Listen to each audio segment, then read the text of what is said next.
নিম্নচাপের দরুন 30 আগস্ট পর্যন্ত টানা ভারী বৃষ্টিপাতে ভাসতে চলেছে পশ্চিমবাংলার একাধিক জেলা। এই মুহূর্তে আপডেট দিয়ে জানালো আবহাওয়া দপ্তর। তো বন্ধুরা, সে নিয়ে আজকের ওয়েদার আপডেটটি আমি আপনাদের সাথে শেয়ার করতে যাচ্ছি যে ঘনীভূত এই নিম্নচাপের জেরে টানা 30 আগস্ট পর্যন্ত পশ্চিমবঙ্গের কোন কোন জেলায় ভারী বৃষ্টিপাতের সতর্কবার্তা জারি করা হয়েছে আবহাওয়া দপ্তর থেকে, সমস্ত কিছু আপডেট আপনাদের জানাবো। তার আগে আপনাদের কাছে একটি রিকোয়েস্ট, যদি আপনারা এখনও পর্যন্ত আমাদের চ্যানেলটিকে সাবস্ক্রাইব করে না থাকেন তো চ্যানেলটিকে সাবস্ক্রাইব করে পাশে রাখবেন। ভিডিওটি ইনফরমেটিভ মনে হলে অবশ্যই প্রচুর লাইক শেয়ার করতে ভুলবেন না।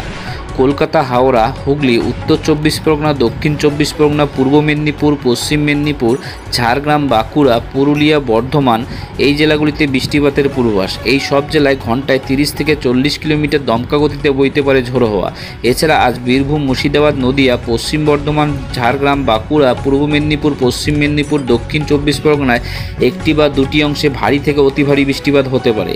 এই আবহে দক্ষিণবঙ্গের সব জেলায় জারি করা হয়েছে হলুদ সতর্কবার্তা। এইদিকে উত্তরবঙ্গে দার্জিলিং, জলপাইগুড়ি, কালিপুরদুয়ার ভারী বৃষ্টিপাত হতে পারে বলে জানাচ্ছে আবহাওয়া দপ্তর। এছাড়া কোচবিহার, উত্তর দিনাজপুর, দক্ষিণ দিনাজপুর, মালদায় আজ বজ্রপাত সহ মাঝারি বৃষ্টিপাত হতে পারে। এছাড়া উত্তরবঙ্গের সব জেলায় আজ 30 থেকে 40 কিলোমিটার প্রতি ঘন্টা বেগে বইতে পারে ঝোড়ো হাওয়া। এই আবহে উত্তরবঙ্গের সব জেলাতেই জারি করা হয়েছে সতর্কবার্তা।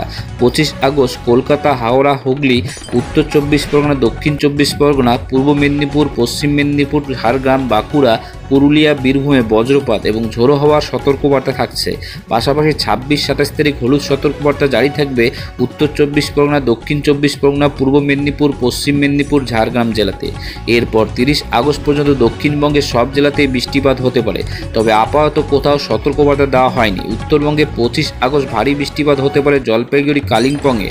পাশাপাশি একদিকে বজ্রপাত, ঝোড়ো হওয়ার সতর্কবার্তা থাকছে দার্জিলিং, জলপাইগুড়ি, কালিম্পং, আলিপুরদুয়ার, কোচবিহারও। এরপর 26 থেকে 30 আগস্ট উত্তরবঙ্গের সব জেলাতেই বিক্ষিপ্ত বজ্রসহ বৃষ্টিপাত।